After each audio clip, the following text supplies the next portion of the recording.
தொடர்ந்து சூப்பர் 60 செய்திகளை பார்க்கலாம். அடுத்த 3 நாட்களுக்கு வட தமிழக உள் மாவட்டங்களின் சமவெளி பகுதிகளில் ஒரு சில இடங்களில் அதிகபட்ச வெப்பநிலை இயல்பை விட 4 டிகிரி செல்சியஸ் அதிகமாக இருக்கக்கூடும் என்று வானிலை ஆய்வு மையம் கூறியுள்ளது. இதுகுறித்து வானிலை ஆய்வு மையம் கூறியுள்ள தகவலில் வரும் 2 மற்றும் 3ஆம் தேதிகளில் வட தமிழக உள் மாவட்டங்களில் ஓரிரு இடங்களில் வெப்ப அலை வீசக்கூடும் என்று எச்சரித்துள்ளது. சென்னை மற்றும் புறநகர் பகுதிகளில் அதிகபட்ச வெப்பநிலை 100 டிகிரி பாரன்ஹீட்டை ஒட்டி இருக்கும் என்றும் தெரிவிக்கப்பட்டுள்ளது. கன்னியாகுமரி மற்றும் திருநெல்வேலி மாவட்டங்களில் ஓரிரு இடங்களில் 3 நாட்களுக்கு லேசான மழை பெய்ய வாய்ப்புள்ளதாகவும் வானிலை ஆய்வு மையம் கூறியுள்ளது. இதனிடையே ராணிப்பேட்டை மாவட்டம் ரத்தினகிரி அருகே குடும்பத்துடன் குலதெய்வம் கோவிலுக்கு சென்ற 14 வயது சிறுவன் வெயிலின் தாக்கத்தால் மயங்கி விழுந்து உயிரிழந்த சம்பவம் சோகத்தை ஏற்படுத்தியுள்ளது. மலை ஏறிய பொழுது முன்னாள் ராணுவ வீரர் சத்யாவின் 14 வயது மகன் ஹர்ஷன் திடீரென மயங்கி விழுந்துள்ளார். இதையடுத்து அவரை உடனடியாக சிஎம்சி மருத்துவமனைக்கு அழைத்துச் சென்ற நிலையில் சிறுவன் ஏற்கனவே இறந்துவிட்டதாக மருத்துவர்கள் தெரிவித்துள்ளனர். ஈரோடு மக்களவை தொகுதி வாக்குப்பதிவு இயந்திரங்கள் வைக்கப்பட்டுள்ள மையத்திலும் கண்காணிப்பு கேமரா 4 மணி நேரம் செயலிழந்த நிலையில் அது குறித்து ஆட்சியரும் மாவட்ட தேர்தல் அதிகாரியுமான ராஜகோபால் சுன்கரா விளக்கம் அளித்துள்ளார். ஈரோடு மக்களவை தொகுதிக்கான தேர்தலில் பயன்படுத்தப்பட்ட மின்னணு வாக்குப்பதிவு இயந்திரங்கள் பவானி அருகே உள்ள அரசு பொறியியல் கல்லூரி வாக்கு எண்ணிக்கை மையத்தில் வைக்கப்பட்டுள்ளன.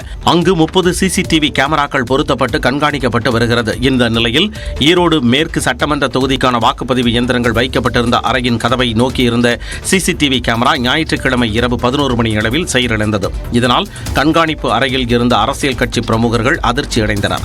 இதையடுத்து உடனடியாக தொழில்நுட்ப வல்லுநர்கள் வரவழைக்கப்பட்டு சிசிடிவி கேமரா பழுது சரி செய்யப்பட்டது. அதிகாலை 3 மணி முதல் சிசிடிவி கேமரா செயல்பட தொடங்கியது. இதுகுறித்து விளக்கம் அளித்துள்ள மாவட்ட தேர்தல் அதிகாரியும் ஆட்சியருமான ராஜகோபால் சுன்கரா, சிசிடிவி கேமரா இணைப்பு உள்ள ஐபி அட்ரஸ் திடீரென மாறியதால் பழுது ஏற்பட்டதாக தெரிவித்தார். ஒரு சிசிடிவி ஈரோடு மேற்கு தொகுதியில் வேலை பார்க்கலன்ற புகார் வந்துள்ளது.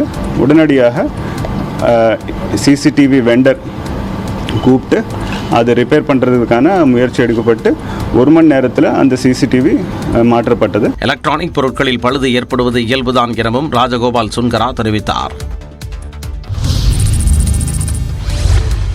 வாக்குப்பதிவு எந்திரங்கள் வைக்கப்பட்டுள்ள சில இடங்களில் சிசிடிவி கேமராக்கள் செயல்படாதது தொடர்பாக உரிய நடவடிக்கை எடுக்க திமுக கோரிக்கை விடுத்துள்ளது.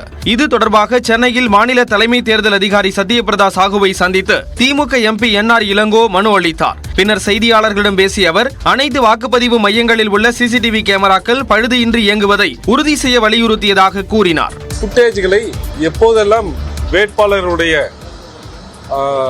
ஏஜென்ட்டுகளோ அல்லது வேட்பாளர்களோ பார்க்க வேண்டும் என்று விரும்பினால் அந்த சிசிடிவி ஃபுட்டேஜ்களை தந்திட வேண்டும் என்ற ஒரு மனுவை கொடுத்திருக்கிறோம். ஸ்ட்ராங் ரூமுக்கு சுற்றி உள்ள இடங்களில் எந்த ட்ரோன் போன்ற கருவிகள் பறந்திடக்கூடாது. நீலகிரி மற்றும் ஈரோட்டில் வாக்குப்பதிவு எந்திரங்கள் வைக்கப்பட்டுள்ள அறைகளில் சிசிடிவி கேமராக்கள் செயலிழந்தன. இதுபோன்று பழுது ஏற்படுவதை தடுக்க உரிய நடவடிக்கை எடுக்க அரசியல் கட்சிகள் வலியுறுத்தி வருகின்றன.